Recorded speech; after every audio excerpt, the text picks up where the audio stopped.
हजारों साल पहले इंसान बस जंगलों में सर्वाइवल कर रहा था। न कोई सिटीज थीं, न टेक्नोलॉजी, न सिस्टम्स। लेकिन आज हम गवर्नमेंट्स फॉलो करते हैं, पैसा कमाते हैं, जॉब्स करते हैं और खुद को दुनिया की सबसे इंटेलिजेंट स्पीसीज मानते हैं। लेकिन सवाल यह है, ये जर्नी पॉसिबल कैसे हुई? किसने तय किया कि इंसान ऐसे जिएगा? और आखिर वो कौन से सीक्रेट्स हैं जिनकी वजह से हम ऑर्डिनरी एनिमल्स से बन गए इस प्लेनेट के रूलर्स? यही रहस्य खोलती है सेपियंस। ये किताब लिखी है युवाल नोआ हरारी ने, जो इजराइल के एक हिस्टोरियन और प्रोफेसर हैं। हरारी ने अपनी पूरी जिंदगी इस सवाल का जवाब ढूंढने में लगा दी, मानव इतिहास की असली कहानी क्या है। और सेपियंस उनकी सबसे मशहूर किताब है, जो हमें इंसान की पूरी जर्नी दिखाती है, हंटर गैदरर्स से लेकर आज की डिजिटल एज तक। तो दोस्तों, आप देख रहे हैं द बुक थिंकर्स। यहां हम किताबों के हिडन जेम्स और लाइफ चेंजिंग लेसन्स को आपके लिए डिकोड करते हैं। तो बने रहिए हमारे साथ, क्योंकि ये कहानी आपकी सोच की नींव हिला देगी। पार्ट 1, इंसान की शुरुआत, हंटर गैदरर लाइफ। दोस्तों, इमेजिन कीजिए, लाखों साल पहले का वक्त। कोई घर नहीं, कोई ऑफिस नहीं, कोई मार्केट नहीं, बस डेंस जंगल, खतरनाक जानवर और छोटे छोटे इंसानी ग्रुप्स। हम सब बस हंटर गैदरर थे, यानी खाने के लिए शिकार करते और जंगली फलों को कलेक्ट करते। उस वक्त इंसान दुनिया का सबसे कमजोर जानवर था। न हमारे पास शार्प क्लॉज थे, न स्ट्रांग मसल्स। अगर आप उस समय किसी लायन या एलिफेंट के सामने खड़े हो जाते तो आपके पास बचने का कोई चांस नहीं था। लेकिन इंसान के पास था दिमाग, और धीरे धीरे यही दिमाग हमें अलग करने वाला था। एक हंटर गैदरर ग्रुप का सीन सोचिए। सुबह होते ही वो लोग एक साथ निकलते, कुछ शिकार की तलाश में जाते, कुछ बेरीज और फ्रूट्स कलेक्ट करते। दिन भर सर्वाइवल ही उनका सबसे बड़ा मकसद था। लेकिन इस लाइफ में एक ब्यूटी भी थी। कोई स्ट्रेस नहीं, कोई डेडलाइन नहीं, कोई पॉलिटिक्स नहीं। छोटे छोटे ग्रुप्स में लोग रहते, खाना शेयर करते और नेचर के साथ जीते। हरारी कहते हैं कि उस टाइम के इंसान शायद आज के इंसानों से ज्यादा फ्री और हेल्थी थे, क्योंकि वो नेचर के साथ बैलेंस में जीते थे। उनके पास ज्यादा पोजेशंस नहीं थे, लेकिन शायद ज्यादा पीस थी। लेकिन ये कहानी यहां खत्म नहीं होती, क्योंकि सर्वाइवल की इस दुनिया में जल्द ही एक बड़ा बदलाव आने वाला था।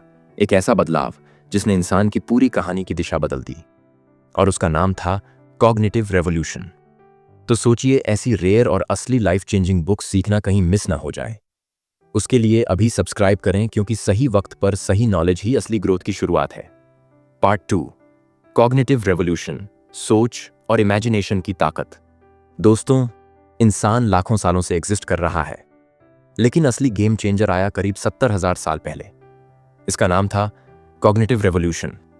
इससे पहले इंसान और बाकी जानवरों में ज्यादा फर्क नहीं था। हम छोटे छोटे ग्रुप्स में रहते, शिकार करते और बस सर्वाइवल पर डिपेंड थे। लेकिन फिर इंसान के दिमाग ने अचानक एक नई शक्ति डेवलप की, सोचने और इमेजिनेशन की शक्ति। यानी इंसान सिर्फ देखी सुनी चीजों तक सीमित नहीं रहा। वो अब ऐसी चीजों के बारे में भी सोच सकता था जो एग्जिस्ट ही नहीं करती थीं। और यही हमारी सबसे बड़ी सुपर पावर बनी। हरारी कहते हैं, लायंस के पास ताकत थी, एलिफेंट्स के पास साइज था, लेकिन इंसानों के पास थी स्टोरीज बनाने की एबिलिटी। सोचिए, एक लायंस कभी अपने ग्रुप से कह नहीं सकता, चलो दोस्तों, हम सब मिलकर एक बड़ी हंटिंग प्लान करते हैं और फ्यूचर जनरेशन के लिए टेरिटरी सिक्योर करते हैं। लेकिन इंसान ये कर सकता था, क्योंकि हमने लैंग्वेज और स्टोरीज डेवलप की। इमेजिन कीजिए, अगर आप अपने विलेज के कुछ लोगों से कहते, चलो हम सब मिलकर हंटिंग करें, तो वो मान भी सकते हैं, नहीं भी। लेकिन अगर आप कहें, अगर हम सब साथ मिलकर काम करेंगे तो एक इनविजिबल पावर हमें प्रोटेक्ट करेगी, तो वो लोग इंस्टेंटली मान जाते। यानी स्टोरीज और बिलीफ्स ने इंसानों को बड़े ग्रुप्स में जोड़ दिया। Why it's a super power. Cognitive revolution से पहले कोई भी स्पीसीज 150 से ज्यादा लोगों को ऑर्गेनाइज नहीं कर पाती थी, लेकिन इंसान ने हजारों लाखों लोगों को कनेक्ट कर दिया। कैसे? शेयर्ड स्टोरीज और मिथ्स के जरिए। हरारी बताते हैं कि यही रीजन है कि इंसान ने बाकी स्पीसीज को पीछे छोड़ दिया। बाकी जानवर अपने फिजिकल स्ट्रेंथ पर डिपेंड रहे, लेकिन इंसान ने बिलीफ सिस्टम्स और इमेजिनेशन की ताकत से रूल करना शुरू किया। Today's relatability. आज भी हमारी दुनिया इसी पावर पर चल रही है। कंपनीज, गवर्नमेंट्स, नेशंस, ये सब असली में एग्जिस्ट नहीं करते। ये बस स्टोरीज हैं जिन पर सब बिलीव करते हैं। एप्पल एक कंपनी है क्योंकि हम सब मानते हैं। रुपए की वैल्यू है क्योंकि हम सब मानते हैं। ये सारी पावर आती है सिर्फ इमेजिनेशन और बिलीफ से। और ये जर्नी अभी शुरू ही हुई थी। कॉग्निटिव रेवोल्यूशन ने इंसान को बाकी जानवरों से अलग कर दिया, लेकिन आगे आने वाला बड़ा बदलाव था एग्रीकल्चरल रेवोल्यूशन, और यहीं से इंसान की जिंदगी परमानेंटली बदलने लगी। अगर आप सेपियंस किताब को पढ़ना चाहते हैं तो डिस्क्रिप्शन में दिए गए लिंक से अभी ऑर्डर करें, खुद के लिए और अपने अपनों के लिए भी, क्योंकि एक अच्छी किताब कई जिंदगियां बदल सकती है। पार्ट 3, एग्रीकल्चरल रेवोल्यूशन, खेती का इल्यूजन। दोस्तों, करीब 12,000 साल पहले इंसान की जिंदगी में एक बड़ा बदलाव आया। इससे पहले हम सब हंटर गैदरर्स थे, यानी शिकार करते और जंगली फलों को कलेक्ट करते। लेकिन अचानक इंसान ने फार्मिंग शुरू कर दी, यानी अब वो गेहूं, चावल, दाल जैसी क्रॉप्स उगाने लगा। पहली नजर में ये बदलाव बहुत बड़ा अचीवमेंट लगता है, क्योंकि फार्मिंग का मतलब था अब इंसान को रोज हंटिंग करने की जरूरत नहीं, अब उसके पास ज्यादा फूड होगा। लेकिन हरारी कहते हैं यह हिस्ट्री का सबसे बड़ा इल्यूजन था, द हार्श रियलिटी। क्योंकि फार्मिंग ने इंसान को ज्यादा कंफर्टेबल नहीं बनाया, बल्कि और मुश्किलों में डाल दिया। हंटर गैदरर्स दिन में 4-5 घंटे काम करके इजीली सर्वाइव कर लेते थे। बाकी समय आराम, बातचीत, खेल और नेचर में बिताते थे। लेकिन फार्मर्स, सुबह से शाम तक खेतों में झुककर काम करना पड़ता था। Back pain, joint pain, diseases, ये सब उनकी जिंदगी का हिस्सा बन गया। और तो और, फार्मिंग ने इंसान को एक जगह परमानेंटली सेटल कर दिया। अब वो फ्री नहीं रहा, वो बंध गया अपने खेत और गांव से, यानी फ्रीडम खोकर केज में आ गया। सोचिए, हंटर गैदरर लाइफ एक फ्रीलांसिंग जॉब जैसी थी, कम काम, ज्यादा फ्रीडम, ज्यादा वैरायटी। लेकिन फार्मिंग लाइफ एक कॉर्पोरेट जॉब जैसी हो गई, ज्यादा काम, कम हेल्थ, लेकिन स्टेबिलिटी। हरारी कहते हैं हमने गेहूं को डोमेस्टिकेट नहीं किया, बल्कि गेहूं ने हमें डोमेस्टिकेट कर लिया।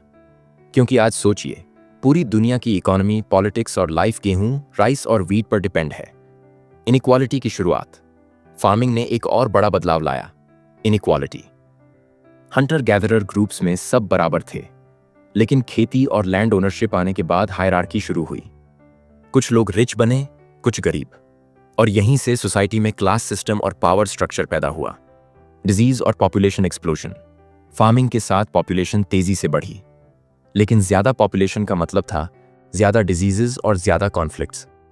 गांवों और सिटीज में रहने से इन्फेक्शंस फैले, हेल्थ खराब हुई और वॉर्स शुरू हुए। टुडेज कनेक्शन, आज हम सब फार्मिंग बेस्ड सिस्टम में ही जी रहे हैं।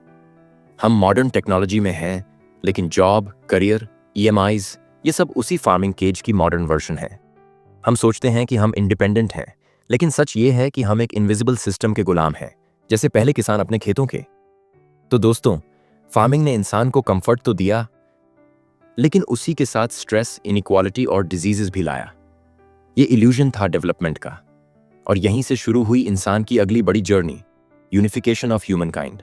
यानी कैसे इंसान ने बड़े बड़े एम्पायर्स, रिलीजन्स और करेंसीज बनाकर पूरी दुनिया को एक कर दिया। Part 4, unification of human kind, कहानियों से एकता। दोस्तों, इंसान छोटे ग्रुप से शुरू हुआ था, लेकिन सवाल यह है, जब हम नेचुरली सिर्फ 100-150 लोगों तक कनेक्ट कर सकते थे, तो आज अरबों लोग कैसे एक सोसाइटी में साथ रहते हैं? इसका जवाब है शेयर्ड स्टोरीज। हरारी कहते हैं इंसान बड़े ग्रुप्स में सर्वाइव कर पाया क्योंकि उसने ऐसे बिलीफ्स क्रिएट किए जिन पर सब भरोसा करते थे। Currency, invisible agreement. सोचिए, रुपया सिर्फ एक कागज का टुकड़ा है, उसकी कोई रियल वैल्यू नहीं, लेकिन फिर भी हम सब उस पर भरोसा करते हैं। क्यों? क्योंकि हम कलेक्टिवली मानते हैं कि इसकी वैल्यू है। यही कलेक्टिव बिलीफ आज की इकोनॉमी को चलाता है। Religion, invisible unity. रिलीजन भी एक शेयर्ड स्टोरी है। हरारी इसे नेगेटिव नहीं कहते, बल्कि इसे कोऑपरेशन का सबसे बड़ा टूल मानते हैं, क्योंकि रिलीजन ने लाखों अजनबियों को एक ही सिस्टम में जोड़ दिया। लोग बिलीव करते थे कि कोई हायर पावर है जो उन्हें गाइड कर रही है, और इसी बिलीफ की वजह से बड़े बड़े एम्पायर्स और सिविलाइजेशन सर्वाइव कर पाए। Empires, largest collective stories. Empires भी इंसानी इमेजिनेशन का नतीजा है। रोम, मुगल, ब्रिटिश, ये सब एम्पायर्स सिर्फ इसलिए टिके क्योंकि लोग बिलीव करते थे कि ये सिस्टम्स रियल और पावरफुल हैं। जब तक लोग मानते रहे, एम्पायर स्ट्रांग रहा। जैसे ही बिलीफ टूटा, एम्पायर कोलैप्स हो गया।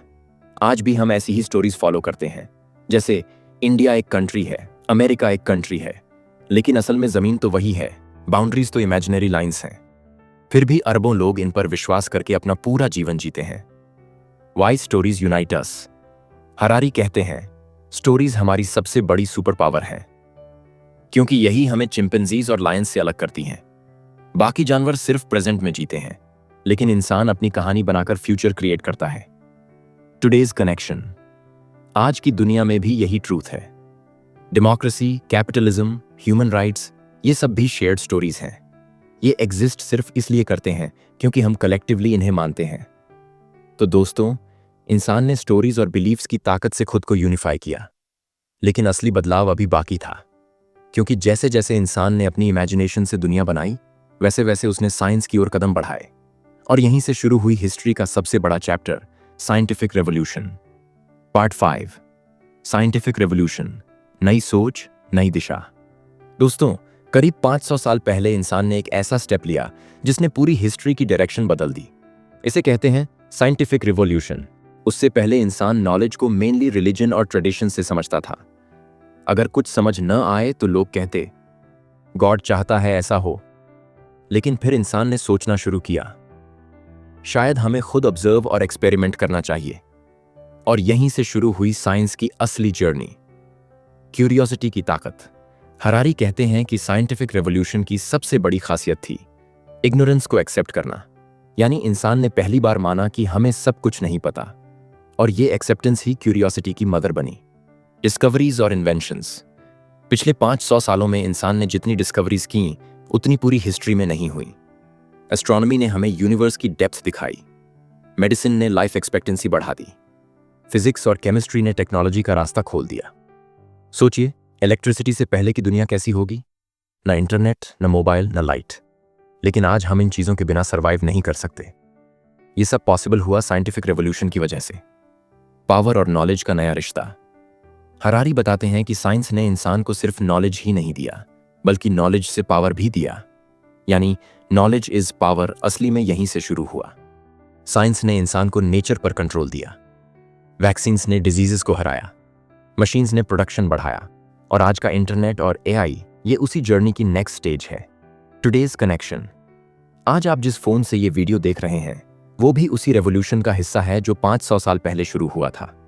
साइंटिफिक रेवोल्यूशन ने हमें एक ऐसे रास्ते पर डाल दिया है जहां ग्रोथ अनस्टॉपेबल है। लेकिन इस ग्रोथ का असली फ्यूल क्या है? उसका नाम है कैपिटलिज्म। तो दोस्तों, साइंस ने इंसान को नई सोच और नई दिशा दी। लेकिन अगर साइंस ने इंजन बनाया, तो कैपिटलिज्म ने उसमें फ्यूल डाला। और अब हमारी कहानी पहुंचती है अगले चैप्टर में, कैपिटलिज्म और मॉडर्न सिस्टम्स। पार्ट 6, कैपिटलिज्म और मॉडर्न सिस्टम्स। दोस्तों, अगर साइंस ने हमें नई डिस्कवरीज दी, तो कैपिटलिज्म ने उन डिस्कवरीज को बूस्ट दिया। यानी साइंस और कैपिटलिज्म एक दूसरे के बिना अधूरे हैं। कैपिटलिज्म का जन्म। हरारी बताते हैं कि कैपिटलिज्म का असली मैजिक है क्रेडिट और फ्यूचर में ट्रस्ट। सोचिए, अगर किसी को फैक्ट्री खोलनी है तो उसे पैसा चाहिए, लेकिन इतना पैसा उसके पास नहीं है, तो वो लोन लेता है। बैंक उसे लोन सिर्फ इसलिए देता है क्योंकि वो मानता है कि फ्यूचर में उसका बिजनेस ग्रो करेगा और वो पैसा लौट आएगा। यानी पूरा सिस्टम फ्यूचर की इमेजिनेशन और ट्रस्ट पर बना है। ग्रोथ का इल्यूजन। कैपिटलिज्म ने दुनिया से कहा, अगर तुम फ्यूचर में ग्रोथ बिलीव करोगे तो आज रिसोर्सेज इन्वेस्ट कर सकते हो। और यही रीजन है कि पिछले कुछ 100 सालों में इतनी तेज इकोनॉमिक ग्रोथ पॉसिबल हुई। सोचिए, आज का स्टार्टअप कल्चर। एक छोटा सा आइडिया होता है, जैसे फूड डिलीवरी ऐप, इन्वेस्टर्स उस पर करोड़ों इन्वेस्ट कर देते हैं। क्यों? क्योंकि उन्हें भरोसा है कि ये कंपनी फ्यूचर में ग्रोथ करेगी। यानी ट्रस्ट और इमेजिनेशन पर बनी एक इनविजिबल सिस्टम। कैपिटलिज्म और साइंस का रिश्ता। हरारी कहते हैं कि साइंस और कैपिटलिज्म एक साथ चलते हैं। साइंस न्यू इन्वेंशंस देता है और कैपिटलिज्म उन इन्वेंशंस को एक्सपैंड करने के लिए पैसा देता है। जैसे इलेक्ट्रिसिटी, रेलवे, इंटरनेट, ये सब तभी ग्लोबल हुए जब उसमें इन्वेस्टमेंट हुआ। Positive side. कैपिटलिज्म ने हमें मॉडर्न कंफर्ट दिया, cars, flights, phones, hospitals, schools. आज हम जितना कंज्यूम करते हैं वो इसी सिस्टम की वजह से पॉसिबल है। Dark side. लेकिन हरारी यहां एक डार्क ट्रूथ भी बताते हैं। कैपिटलिज्म ने इंसान को एक नेवर एंडिंग रेस में डाल दिया। अब हर कोई ज्यादा से ज्यादा ग्रोथ और प्रॉफिट चाहता है। इस वजह से नेचर का डिस्ट्रक्शन हुआ, इनइक्वालिटी बढ़ी और लोगों का स्ट्रेस भी बढ़ा। Today's connection. आज आप और हम भी इसी सिस्टम का हिस्सा हैं। हम जॉब्स करते हैं, ईएमआई भरते हैं, इन्वेस्टमेंट और प्रॉफिट के पीछे भागते हैं। ये सब उसी कैपिटलिज्म का मॉडर्न वर्जन है। यानी हम रोजाना उसी इनविजिबल स्टोरी को फॉलो कर रहे हैं। तो दोस्तों, कैपिटलिज्म ने दुनिया को बदल दिया। इसने हमें ग्रोथ और कंफर्ट दिया, लेकिन साथ ही हमें एक रैट रेस में भी डाल दिया। और कैपिटलिज्म के साथ इंसान ने एक और बड़ा स्टेप लिया, इंडस्ट्रियल रेवोल्यूशन, यानी मशीन्स, फैक्ट्रीज और मास प्रोडक्शन की दुनिया। अब चलते हैं अगले चैप्टर में, इंडस्ट्रियल रेवोल्यूशन से डिजिटल एज तक। पार्ट 7, इंडस्ट्रियल रेवोल्यूशन से डिजिटल एज तक। दोस्तों, करीब 250 साल पहले दुनिया में एक ऐसा बदलाव आया जिसने इंसान की जिंदगी को हमेशा के लिए बदल दिया। इस बदलाव का नाम था इंडस्ट्रियल रेवोल्यूशन, मशीन्स का आगमन। इंडस्ट्रियल रेवोल्यूशन से पहले प्रोडक्शन हाथों से होता था। क्लोथ्स मैन्युअली बुने जाते, ट्रांसपोर्टेशन स्लो था और एनर्जी सिर्फ एनिमल्स या ह्यूमन मसल्स से आती थी। लेकिन फिर मशीन्स आईं। Steam engine, textile machines, railways, इन सब ने प्रोडक्शन को अचानक कई गुना तेज कर दिया।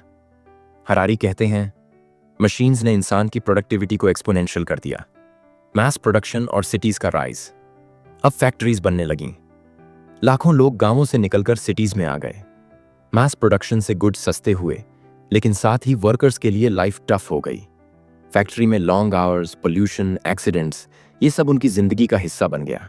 इमेजिन कीजिए, पहले एक शर्ट बनाने में हफ्तों लगते थे, लेकिन इंडस्ट्रियल रेवोल्यूशन के बाद मशीन्स ने वही काम कुछ घंटों में कर दिया। आज हम ब्रांडेड क्लोथ्स आराम से खरीद लेते हैं। ये सब उसी प्रोसेस का रिजल्ट है। ट्रांसपोर्टेशन और कम्युनिकेशन। रेलवेज और लेटर एयरप्लेन्स ने डिस्टेंसेस को छोटा कर दिया। लेटर्स से शुरू हुआ कम्युनिकेशन अब टेलीग्राम और फोन्स तक आ गया। यानी इंसान पहले से ज्यादा कनेक्टेड होने लगा। एनर्जी और टेक्नोलॉजी। कोल और ऑयल ने एनर्जी की नई ताकत दी। फिर इलेक्ट्रिसिटी आई, जिसने रात और दिन के फर्क को मिटा दिया। इंडस्ट्रियल रेवोल्यूशन ने इंसान को पहली बार नेचर पर डोमिनेंस का असली स्वाद चखाया। Transition to digital age. Industrial revolution की इस स्पीड को आगे बढ़ाया डिजिटल रेवोल्यूशन ने। कंप्यूटर्स, इंटरनेट, स्मार्टफोन्स, इन सब ने इंसान की प्रोडक्टिविटी और कनेक्टिविटी को अनइमेजिनेबल लेवल पर पहुंचा दिया। आज हम व्हाट्सएप, गूगल, यूट्यूब, एआई और सोशल मीडिया का इस्तेमाल करते हैं। ये सब उसी डिजिटल एज की देन है। Positive side. इंडस्ट्रियल और डिजिटल रेवोल्यूशन ने हमें कंफर्ट दिया, fast travel, instant communication, global trade, medical advancement. Dark side. लेकिन इसके साथ पोल्यूशन, क्लाइमेट चेंज और सोशल आइसोलेशन भी बढ़ा। टेक्नोलॉजी ने हमें कनेक्ट किया, लेकिन साथ ही बहुत से लोगों को लोनली भी बना दिया। आज हम सोशल मीडिया पर कनेक्टेड हैं, लेकिन दिल से डिस्कनेक्टेड। तो दोस्तों, इंडस्ट्रियल रेवोल्यूशन से डिजिटल एज तक इंसान ने वो प्रोग्रेस की जो पहले कभी पॉसिबल नहीं थी। लेकिन सवाल ये है, ये जर्नी हमें कहाँ ले जाएगी? और यहीं से हरारी बात करते हैं इंसान के फ्यूचर की। यानी अब हम होमो सेपियंस से आगे कौन बनेंगे? अब चलते हैं अगले और सबसे मिस्टीरियस चैप्टर में, the future of humankind, Homo Deus की ओर कदम। Part 8, the future of humankind, Homo Deus की ओर कदम। दोस्तों, अब तक की कहानी थी पास्ट और प्रेजेंट की, लेकिन हरारी हमें एक सवाल के साथ छोड़ते हैं, फ्यूचर में इंसान कौन बनेगा? होमो सेपियंस से होमो डेयस। आज हम खुद को होमो सेपियंस कहते हैं, यानी इंटेलिजेंट ह्यूमंस। लेकिन जिस स्पीड से साइंस और टेक्नोलॉजी बढ़ रही है, हम इंसान से आगे बढ़कर होमो डेयस यानी गॉड लाइक ह्यूमंस बनने की ओर जा रहे हैं। बायोटेक्नोलॉजी और एआई। सोचिए, आज डॉक्टर्स जेनेटिक एडिटिंग कर सकते हैं, डिजीजेस को डीएनए लेवल पर हटाने की कोशिश हो रही है। आर्टिफिशियल इंटेलिजेंस आज हमारी डिसीजंस तक इन्फ्लुएंस करने लगी है। Self driving cars, AI doctors, chatbots, robots, ये सब इंसान की जगह लेने लगे हैं। हरारी कहते हैं, इंसान पहली बार सिर्फ नेचर को नहीं, बल्कि खुद को भी रीडिजाइन करने की कोशिश कर रहा है। सोचिए, पहले लोग भगवान से दुआ करते थे, हमें लंबी उम्र मिले। लेकिन आज साइंटिस्ट खुद ऐसी मेडिसिन्स बना रहे हैं जो लाइफ एक्सपेक्टेंसी को 120 साल तक ले जा सकती हैं। यानी वो काम जो पहले हम गॉड से एक्सपेक्ट करते थे, आज हम खुद करने लगे हैं। New power data. हरारी एक और शॉकिंग बात कहते हैं, फ्यूचर में सबसे बड़ी पावर होगी डेटा। जिसके पास डेटा होगा वही दुनिया कंट्रोल करेगा। आज Google, Facebook, Amazon, AI tools, ये सब डेटा से ही इतनी बड़ी ताकत बने हैं। Positive side. फ्यूचर में इंसान शायद डिजीजेस को खत्म कर दे, एजिंग को रोक दे और ऐसी टेक्नोलॉजीज बना ले जो आज हम सपनों में सोच सकते हैं। Dark side. लेकिन यही सबसे बड़ा खतरा भी है। अगर कुछ ही लोग इस टेक्नोलॉजी और डेटा को कंट्रोल करेंगे तो इनइक्वालिटी अनइमेजिनेबल लेवल तक बढ़ जाएगी। शायद इंसान दो हिस्सों में बंट जाए, एक नॉर्मल ह्यूमन और एक superhuman, Homo Deus. Psychological reflection. Harari हमें चैलेंज करते हैं। फ्यूचर की टेक्नोलॉजी से पहले खुद से पूछो, हम असल में क्या चाहते हैं? क्या हम सिर्फ अमर बनना चाहते हैं? क्या हम सिर्फ और ज्यादा पावरफुल बनना चाहते हैं? या हम सच में खुशी और मीनिंग को समझना चाहते हैं? तो दोस्तों, सेपियंस की ये जर्नी हमें एक मिरर दिखाती है। हम समझते हैं कि हमने दुनिया को कॉन्कर किया है, लेकिन सच ये है कि हम अभी भी अपनी ही स्टोरीज और बिलीफ्स के कैदी हैं।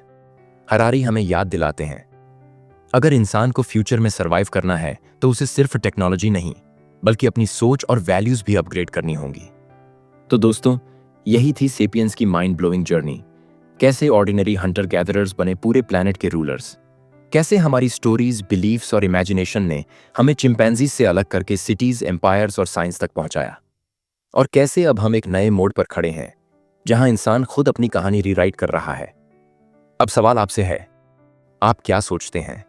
फ्यूचर में इंसान सच में होमो डियूस बनेगा या फिर अपनी ही बनाई टेक्नोलॉजी का गुलाम हो जाएगा? ये चॉइस हमारी है और ये सवाल हर व्यूअर को खुद से पूछना चाहिए। दोस्तों, अगर इस वीडियो ने आपको सोचने पर मजबूर किया तो द बुक थिंकर्स को सब्सक्राइब जरूर कीजिएगा, क्योंकि यहां हम लाते हैं वो किताबें और आइडियाज जो आपकी सोच और आपकी जिंदगी बदल सकते हैं। और हाँ, इस वीडियो को अंत तक देखने वाले आप स्पेशल हो। याद रखिए, नॉलेज सिर्फ पावर नहीं, नॉलेज ही फ्यूचर है। और जब आप सोचने लगते हैं तभी असली बदलाव शुरू होता है। धन्यवाद।